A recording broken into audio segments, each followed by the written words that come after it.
আজকের প্রথম খবরটা হলো দুবাইয়ে আন্তর্জাতিক রেস্টুরেন্ট সম্মানে ভূষিত করিমগঞ্জের এমাদুল হক। আন্তর্জাতিক রেস্টুরেন্ট সম্মানে ভূষিত হলেন করিমগঞ্জ জেলার এমাদুল হক চৌধুরী। তিনি সুদূর দুবাইয়ে ইন্টারন্যাশনাল রেস্টুরেন্ট অ্যাওয়ার্ড 2024-এ ভূষিত হন। তিনি মূলত করিমগঞ্জ শহরতলি শরীফনগরের বাসিন্দা হলেও বর্তমানে কর্মসূত্রে আয়ারল্যান্ড প্রবাসী হিসেবে রয়েছে ইন্ডিয়ান তন্দুরি রেস্টুরেন্টের স্বত্বাধিকারী এমাদুল হক চৌধুরী শামীম। তিনি দীর্ঘদিন থেকে দুবাইয়ের বিশ্বের বৃহত্তম অ্যাওয়ার্ড ম্যানেজমেন্ট কোম্পানি গোল্ডেন টি দ্বারা আয়োজিত বিভিন্ন দেশের স্বীকৃতিপ্রাপ্ত রেস্টুরেন্টগুলির সেপোস কুলিনারি ম্যানেজমেন্ট মেনুসহ নানা দিক দেখার পাশাপাশি সোশ্যাল মিডিয়ায় এক বুটিং সমীক্ষা চালানো হয়। এতে বিশ্বের স্বীকৃতিপ্রাপ্ত বিভিন্ন দেশের সবগুলি রেস্টুরেন্টকে প্রতিজন বিচারকদের রায়ে সবাইকে পিছনে ফেলাসহ অনলাইন বুটিংয়ের মাধ্যমে ইন্টারন্যাশনাল রেস্টুরেন্ট অ্যাওয়ার্ড 2024 লাভ করেন এমাদুল হক চৌধুরীর আয়ারল্যান্ডের ভার্জিনা শহরের ইন্ডিয়ান তন্দুরি রেস্টুরেন্ট। এ নিয়ে সম্প্রতি এক জমকালো পুরস্কার বিতরণী সভা দুবাইয়ের এক অভিজাত হোটেলে অনুষ্ঠিত হয়। এতে ওই অনুষ্ঠানে এমাদুল হক চৌধুরী তার সংক্ষিপ্ত বক্তব্যে ইন্ডিয়ান তন্দুরি রেস্টুরেন্টকে এ জায়গায় পর্যন্ত নিয়ে আসার জন্য প্রথমে শেফ জাহির আব্বাস চৌধুরী সহ তার সকল স্টাফদেরকে ধন্যবাদ জানান।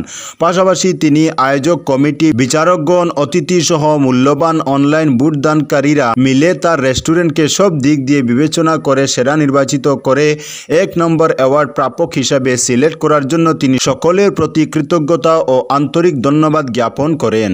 এ অনুষ্ঠানে প্রধান অতিথি শিল্পপতি সৌদির শেখ ইয়াকুব আলী আল মুল্লা সহ অন্যান্য অতিথিদের হাত থেকে এমাদুল হক চৌধুরী বিশেষ ট্রফি ও সম্মাননা সার্টিফিকেট সহ অর্থ পুরস্কার গ্রহণ করেন। আজকের পরবর্তী খবরটি হলো আন্দোলন ছাড়াই মহকুমা নয় সোজা সমজেলার মর্যাদা পাতারকান্দিকে বললেন জয়ন্তমল্ল বড়ুয়া।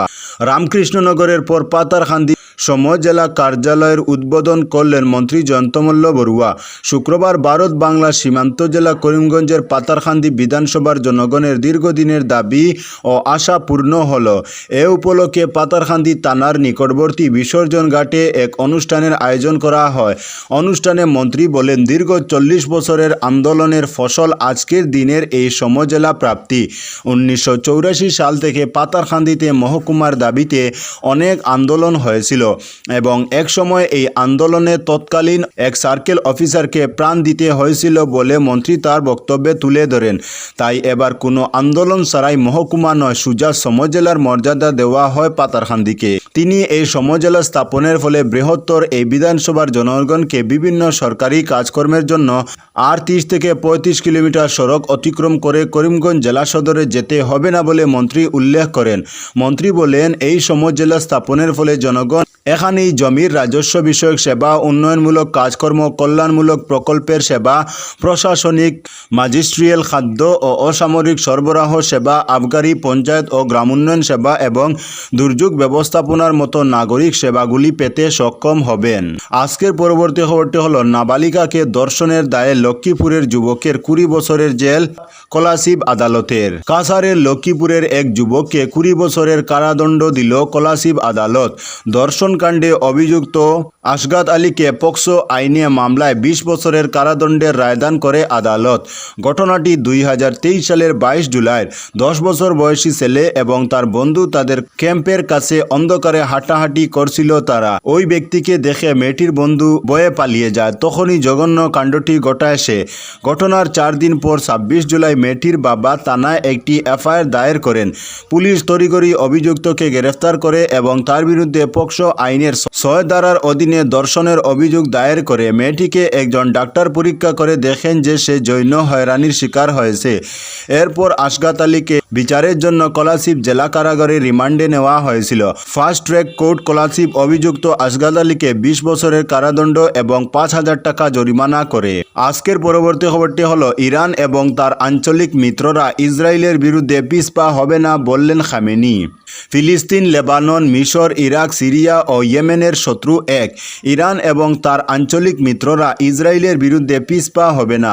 শুক্রবারের খুতবায় ইরানের সর্বোচ্চ নেতা আয়াতুল্লাহ আলী খামেনি একথা বলেছেন। তিনি মুসলিম দেশগুলির মধ্যে ঐক্যের আহ্বান জানান এবং বলেন, ইসরায়েলে ইরানের হামলার প্রশংসা করে তা পুরোপুরি বৈধ বলে অভিহিত করেন।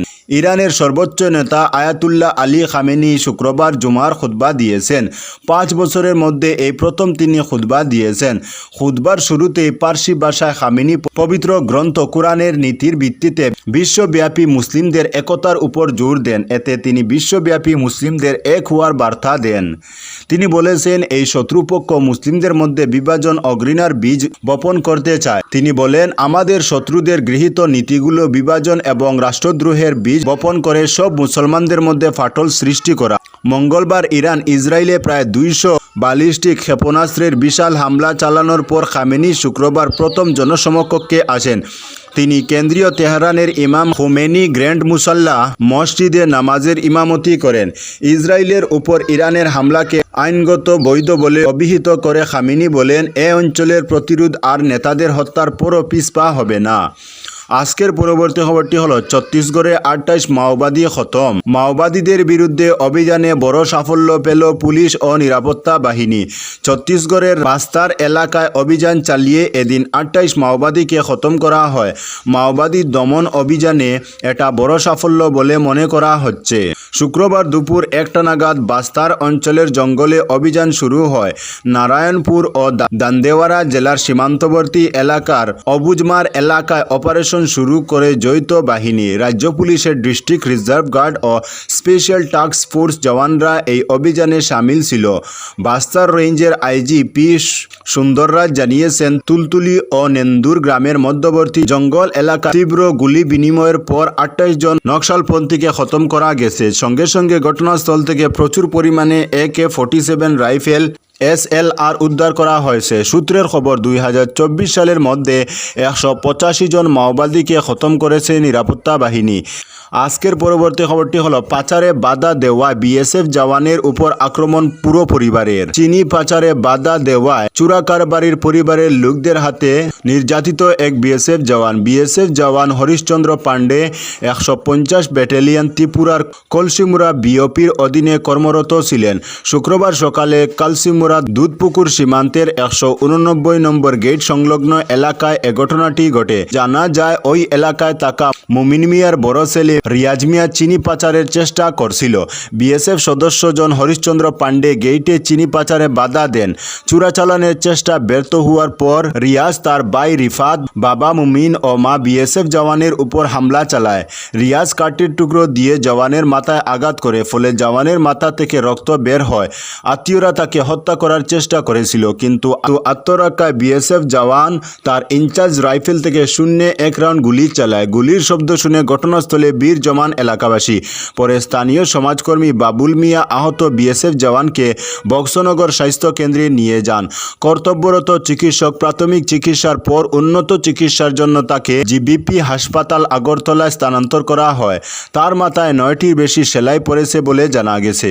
তো বন্ধুরা, আজকের জন্য এতটুকু। পরবর্তী কোনো নতুন ভিডিওতে দেখা হবে, তখন অবধি ধন্যবাদ।